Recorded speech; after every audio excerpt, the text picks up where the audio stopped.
I owe Red One Up $1,100. I owe my business credit card $600. $300. I just paid $360. I just got an email about a possible Binance debt for $360 of $31,000.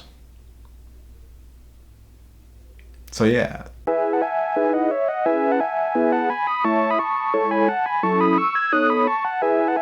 So I graduated from USC back in May. As graduation approached, I remember applying to as many jobs as I could in the entertainment and film industry. It's hard to secure a job in those industries, especially with actors started striking last month, writers in May. Most of the time I was just met with rejection after rejection. So when I did graduate, I just remember having to make payments and running out of money. I had to broaden my search outside of and grab whatever job I could take.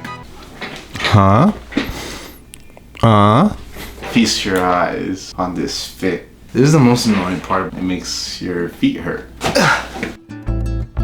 I should have probably prefaced with, I think Chipotle is not a bad job. In fact, I'm grateful for them taking me in and giving me a salary. Keep in mind that I'd only been working there for a month and a half. The following is basically just a few observations that I took away from my personal experience that are most helpful to people like me who struggled searching for a job and don't know what would be most beneficial. So yeah, this is it. Without further ado, this is lessons from Chipotle, I guess.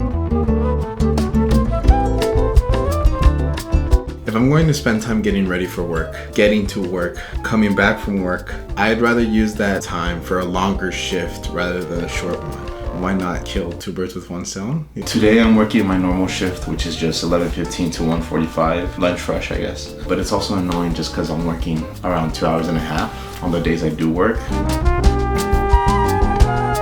The way my brain works, I focus more on the days that I have work than I do the ones that I have free. But I'm always worried about, okay, remember that you have work on this day. I'm already using so much of my energy to prepare for work. Why not just use that mental space for an actual full work day? And when I work 2 hours and a half, it always feels like a full day. I feel like a day that has any type of shift, 2 hour, 3 hour, 8 hours, always feels like a work day entirely.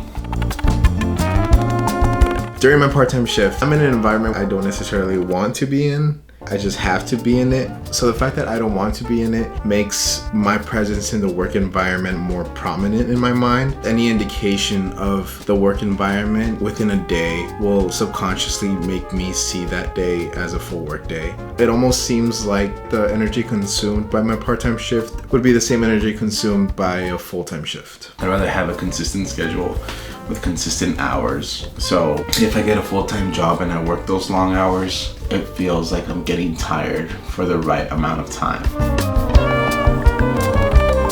While I was at school, I had a part-time student worker job. I was happy with that job because I knew at what time I would go in every day and what time I would get out.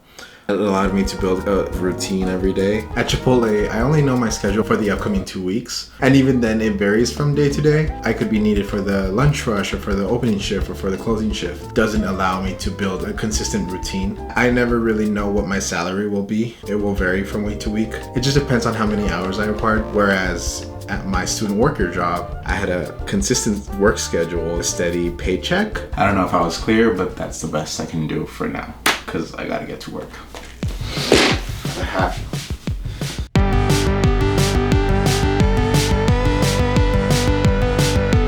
So, who is this for? This is basically for the person who wants to find a way to be the most productive with a job that they don't necessarily want but need.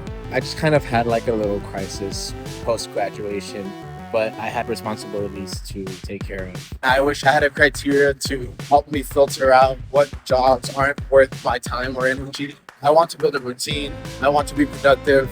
I want to make money. I hope this advice was helpful, and I hope that if someone helps anyone reduce their worries.